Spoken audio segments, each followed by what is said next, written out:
Savor of the Evening Karak is brought to you by Joy Alucas, world's favorite jeweler. 89.4 Tamil FM செய்தி சுருக்கம்.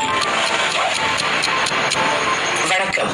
செய்திகள் வாசிப்பது சாந்தி சுவாமிநாதன். வணக்கம். செய்தி சுருக்கம். நாட்டு மக்களிடம் பணப்புழக்கத்தை அதிகரிக்க தென்கொரியா புதிய முயற்சி எடுத்துள்ளது. வரும் 21ஆம் தேதி முதல் செப்டம்பர் மாதம் வரை அனைவருக்கும் 1,50,000 ஓன் இந்திய மதிப்பில் 9,389 ரூபாய் கொடுக்க உள்ளது.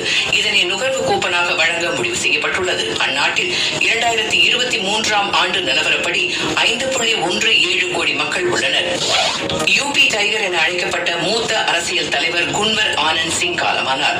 மன்காப்பூர் அரச குடும்பத்தைச் சேர்ந்த இவர் கோண்டா தொகுதியிலிருந்து 4 முறை எம்பியாக தேர்வு செய்யப்பட்டவர். தற்போது வெளியுறவுத்துறை இணையமைச்சராக உள்ள கீர்த்தி வர்தமானின் தந்தையாவார். உத்தரப்பிரதேச அரசியலில் மிக முக்கியமான முகமாக அறியப்பட்ட குன்வர் மறைவுக்கு அகிலேஷ் யாதவ் உள்ளிட்ட பலரும் இரங்கல் தெரிவித்துள்ளனர்.